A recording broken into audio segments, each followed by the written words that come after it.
Okay, that's not so bad. Now what do I need?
And now, I'm Dr. Terry James Gingrass. Good afternoon, all. I have been playing around with technology, which is never very comfortable for me, but I thought I would get on as long as I'm testing things out. I thought I would come to you a little bit early. This is Saturday and not my usual Sunday, but I want to talk about, we talk a lot about um, some of the things you need to teach your ADHD child that maybe you don't have to teach children who don't have ADHD. But one of the things you have to remember is that human beings have very little in the way of instincts. Almost everything we do or think we know has to do with what we've been taught. And that includes a lot of our basic emotional responses. Uh, it's probably not accidental that in, say, Sweden, they value restraint and holding your emotions in check, and that all of the people there seem to do it, regardless of genetics or that sort of thing. Whereas the people in the southern parts of Europe, Italian, Spanish, French to some extent, love to let loose with their emotions. So when we're talking about ADHD, one of the things ADHD kids have to do is recognize that their impatience, limited frustration tolerance, and impulsivity are probably going to lead them to making some mistakes that maybe the rest of us never even thought about doing. But the deal with that is you have to learn how to pick yourself up after things go wrong. And there are a lot of different names for this, but the most popular right now seems to be resilience. And that is vitally important with an ADHD person. It's actually vitally important for anybody who wants to be successful. But if you start out with, the shortcomings that ADHD gifts you with, then you really need to know this one. Resilience is, how do you handle it when things don't go the way you wanted them to? When you don't do as well as you'd like to have, or you really screw something up, or you totally forget a deadline, all that sort of thing. So, what do you do? How do you look at that? And how do you get something out of it? Okay. Now, when you read about resilience, it's like, you see a lot of things about there's no such thing as failure. Failure is just an opportunity to learn, all that kind of stuff, which ideally would be probably make us all a little bit happier if we'd been raised that way. But I know I certainly was not. Uh, if we screwed something up, well, let's just say it wasn't oh, well, this is an opportunity to learn. But that's basically what you have to do as an ADHD parent. You can't expect your child to respond well when they screwed something up and they don't know how to handle that. And I think I've mentioned numerous times that ADHDers on average get like 70 critical comments a day, which is a whole lot of criticism. So that's not really what they need. What they need is, okay, this didn't work out well. What can we learn about it? How can we make it better? What should we have done differently, maybe? And just look at it that way instead of, oh, you really screwed that one up. And however else you're used to handling it, which is probably close to how your father handled it or your mother. So the thing you want is that your child recognizes that it's human to make mistakes, and that it doesn't mean you're a bad person. It doesn't mean you're stupid. You'd be surprised at some of the things ADHD kids think about themselves after a few years of, maybe school by itself does it, but that oh, I'm so dumb.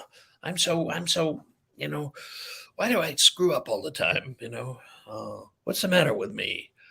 That kind of thing. That's death for an ADHD kid. That's just going to stop the world, and they are not going to be able to.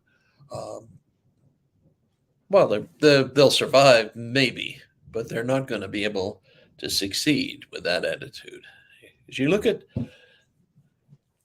famous people, and they don't have to have ADHD, but just look at people who have become known for different things. And the thing that's outstanding about them is that they just didn't give up. You know, everything from garage bands. I was in a garage band in high school, and I'm the only one from that group that's still playing music. Okay, that's and you are now the successful musician, and they're doing something they probably don't like very much, wishing that they'd kept at it. That's the difference. Resilience. If you're resilient, That means you're willing to take risks. You're willing to take chances. You're willing to try stuff out. Okay. The ADHDers aren't very good at just living safe anyway, because safe is boring. And safe is also timid and overly concerned with just safety to the loss of some of the excitement, some of the joy of life. But if you have a resilient child, you have a resilient, you'll have a person who can take risks, who can try new things, and who can deal with making mistakes and still not give up. And that's what you want. That allows you to try some things in your life. I know I have. Well, I'll give you an example. When I was in the Air Force, and I went to a program called Squadron Officer School, where you basically uh, learn how to be an officer in the Air Force. And one of the things they suggested we do is, if we were all interested in getting further education, we should apply to what's called AFIT, which is the Air Force Institute of Technology. Well, unlike most of the people in that my class, I actually applied and I got accepted to be trained in psychology. And the only trick was I had to get in to a graduate program by myself, and then the Air Force would pay for everything, which is kind of a sweet arrangement. I cannot believe how many people that I knew when I got back to my home base were just, "What are you doing? You're playing an AFID assignment?" And all I could think of is the bad stuff. What happens if you flunk out? What happens if you decide you don't like it? What happens? You've got a good career going. You don't want to mess it up by uh, going off in a whole different direction. Of and they stuck with being safe, and that's never been a very strong motivation for me. Uh, I don't like being stupid, but I don't. It's just safe by itself doesn't really do it for me. Is kind of boring, and I had absolutely no doubt that I was going to do well in graduate school, and I was going to basically be entering a whole new area of my life, which is exactly what happened. And I've done that a number of different times. Um, and the deal is, I know I'm not going to go out and do something and be perfect, do something new and be perfect at it. But I trust my ability to analyze situations and figure out how to correct things, how to fix stuff. And I don't mean in a mechanical way. I mean, when you've made a decision and it's not working out quite right, what do you need to modify? What do you need to change? Um, and same token, I got out of the Air Force as soon as I could. I was figuring 20 years in, I'll get out and I'll still be young enough to build a new career. And that's exactly what happened. But I had a lot of people saying, "Man, you should just stay in. God." Well, there are always going to be naysayers. There are always going to be people who tell you you're wrong, and you've got to be good at picking out the one whose opinion you really care about, and ignoring the others. But that's what you want to teach your kid too, okay? Because your kids with ADHD, especially, they're not going to tolerate boredom at all, okay? And if the price of being safe is being bored, they're not willing to pay that. And so it's up to you to train in the resilience part of things, train in the ability to look at something that has gone horribly wrong and figure out how to fix it. And, maybe look at a little bit at maybe what we should have done the first time to avoid, having problems. But, do that gently. Okay. ADHD being a neurologic problem, you are not going to do well criticizing or punishing your ADHD child because basically it doesn't do anything for them. You praise them and it causes their dopamine levels and norepinephrine levels to rise. Those are the neurotransmitters that have to do with being able to pay attention and also with feeling good about things. So you want to encourage that.